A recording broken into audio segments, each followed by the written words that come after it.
dream I know, deep up my feelings for you. Watch. Hello reality viewers, welcome back again to Reality Latest Gist, the home of news and politics. For this channel, we dey drop news every day and we dey react to every videos wey comes our way. And na reality news now we dey drop for this channel, and we dey also dey talk am as e be. If today na the first time we say you dey come across this channel, you are highly welcome. Thank you so much for stopping by. And if you are returning subscribers, I appreciate all of una for una massive support to this channel. I say may God bless all of una in Jesus name. Amen. I get video where I want present to una this very moment, and I go to follow una, they watch the video. After we don't watch them together, make we drop our opinion constructively for the comment section. Like our videos and also share our videos if possible. Bye. In politics, for caring about the good of the society. So it's everyone. I live in here now. I'm going to the hospital. I'm going to the hospital now to support people in the hospital. Yes, this should be the most important objective for anyone that is seeking political office in our country. Is that the case with many people? Anyway, P2B has taken a swipe at INEC's open show of partisanship in the preliminary objections they raised against the petition he submitted at the Presidential Election Petitions Tribunal in Abuja. P2B admonished INEC of forgetting its role as an impartial electoral umpire. P2B, speaking through his legal team, said that the global best practices for electoral umpires in national elections is that an electoral umpire must avoid creating the impression that he has no respect for neutrality in an electoral contest between candidates. P2B's legal team also made references of previous judgments of the appeal court where they admonished INEC to remain neutral in electoral proceedings, that it's embarrassing for INEC to adorn the guard of a contestant in an election it conducted. P2B's legal team also reminded the INEC chairman that the 1999 constitution makes it mandatory that any candidate to be declared winner of the presidential election must score 25% in Abuja, contrary to their objection that it is not required. This is where INEC and their legal team failed the neutrality test. They are not the ones that should be arguing this. On the mode of collation and declaration of results that INEC used, the legal team said that a federal high court ruling has already settled the matter after ruling that Beavers is called to the election. This is the trap that INEC cannot escape from. The Beavers record must be brought to court. Let's see how they can prove the allocation of votes that they did. Also, INEC did not compare the results of the election with hard copies and counterpart copies issued to Nigeria police and political party agents. Yes, an unbiased umpire that claimed to have had a hacking or whatever connection problems that prevented the upload of presidential election results immediately after voting would have remedied the situation by comparing hard copies of other political parties and the police copy to know if the results they are collating is actually correct or fake. This was how it was done before the introduction of Beavers. Why didn't INEC do it? Why was it hard?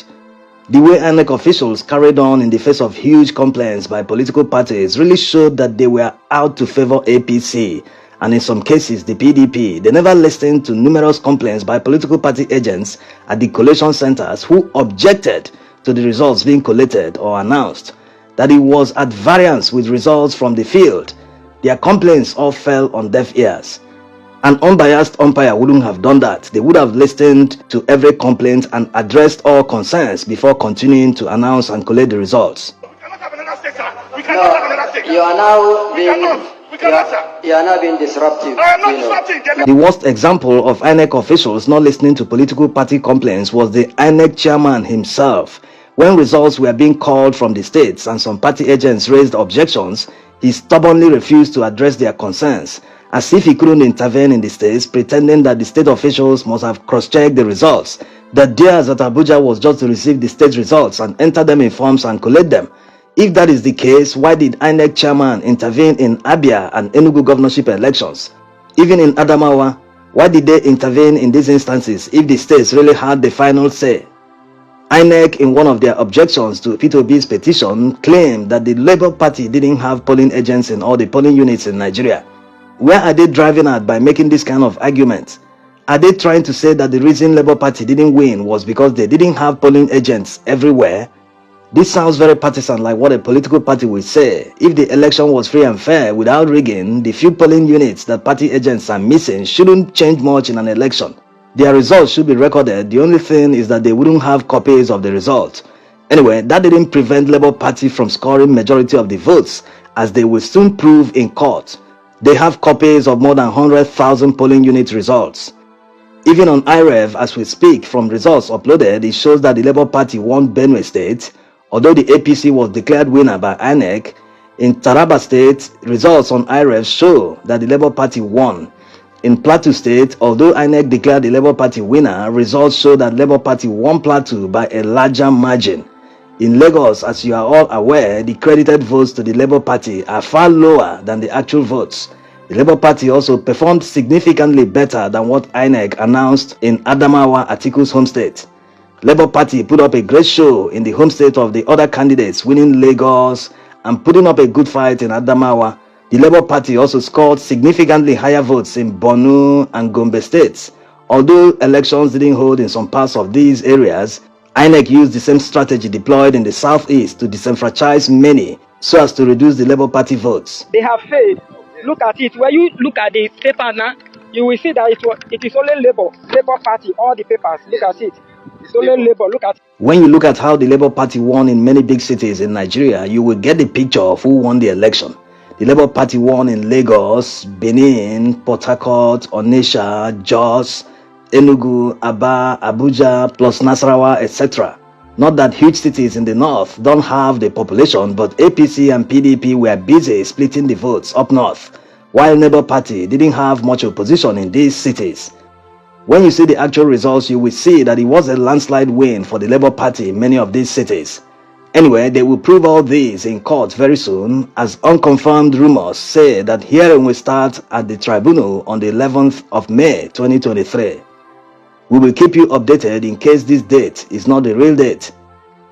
Coordinating election logistics is not an easy task, especially for a party that is funded by the masses.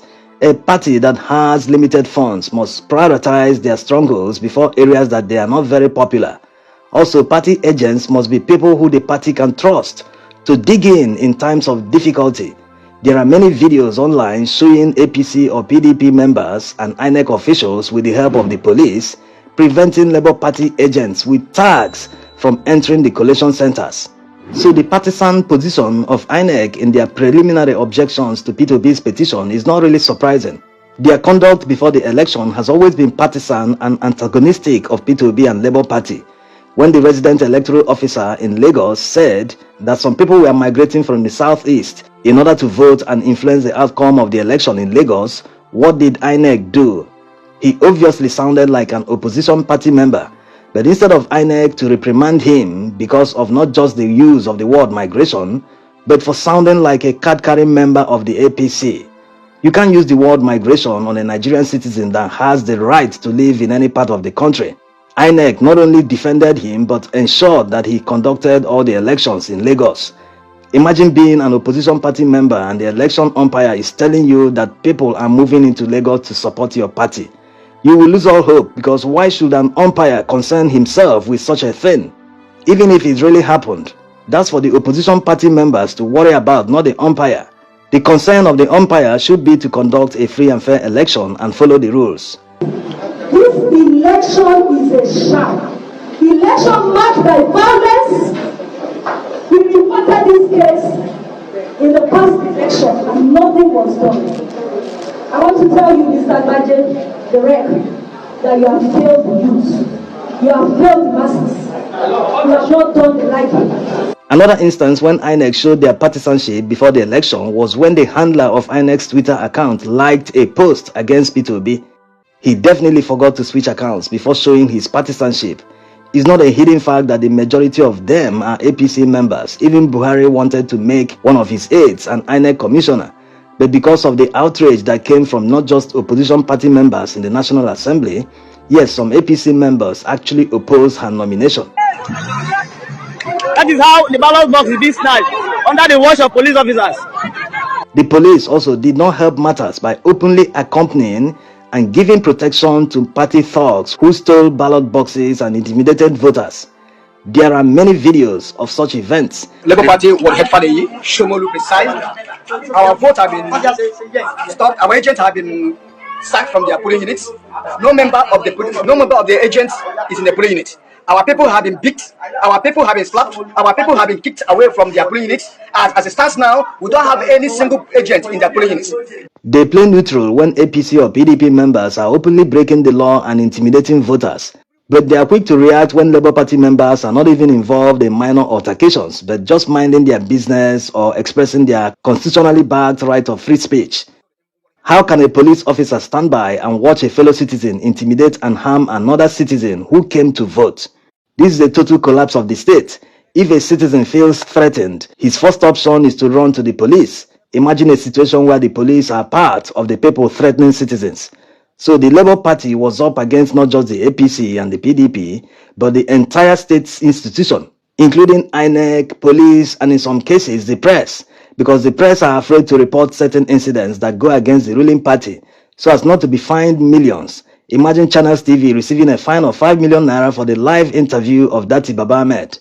Live interviews are completely out of the control of the producer. The interviewer can only direct the topic of discussion with a guest, but he can't predict what the guest will say, and besides, Dati Ahmed didn't say anything out of the ordinary. However you see it, was it worse than what APC members said in the run-up to 2015 presidential election? These fines on the media are a form of intimidation. They are simply telling you, if you don't want to be fined in the future, don't interview certain people that you can't shout down on or stop them from saying what they want to say. In other words, don't interview opposition party members who will freely express themselves on national television. Now to the suspended Deputy National Chairman of the Labour Party, Lamidi Apapa, who is definitely an agent of APC. This man was not seen in any of the Labour Party campaigns held before the presidential election, but suddenly he is now claiming to be the chairman of Labour Party. While the court has reiterated that Julius Abure remains the chairman of Labour Party, and the Labour Party has gone ahead to suspend Apapa from the party, Apapa has continued in his mission to cause crisis in the Labour Party. In his latest move, he wrote to the appeal court and many other courts to withdraw Peter Obi's petition and other Labour Party litigations. Labour Party has quickly reacted by issuing a statement urging all courts to ignore Apapa's antics. That if Apapa really claims to have a problem with the leadership of the party, does he also have a problem with all the candidates of the Labour Party who are seeking to reclaim their mandate in many courts and tribunals across the country?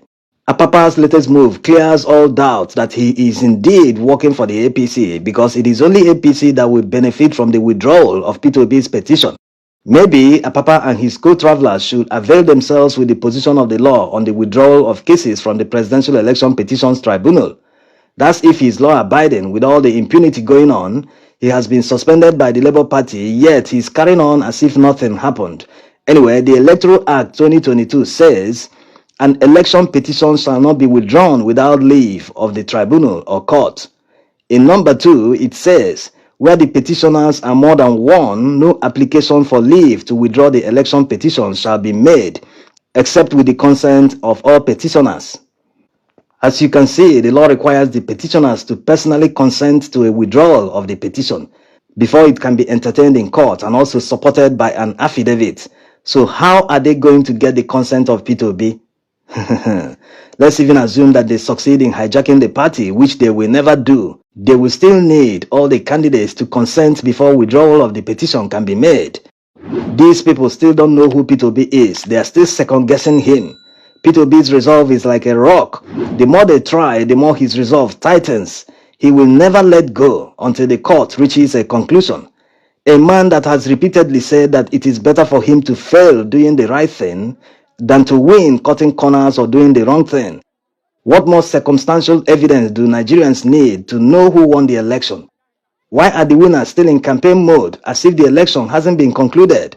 Or do they think the court will order a rerun? So they started campaigning early? Also, no one seems to be talking about Atiku. Is it because they know he didn't win? Thanks for watching.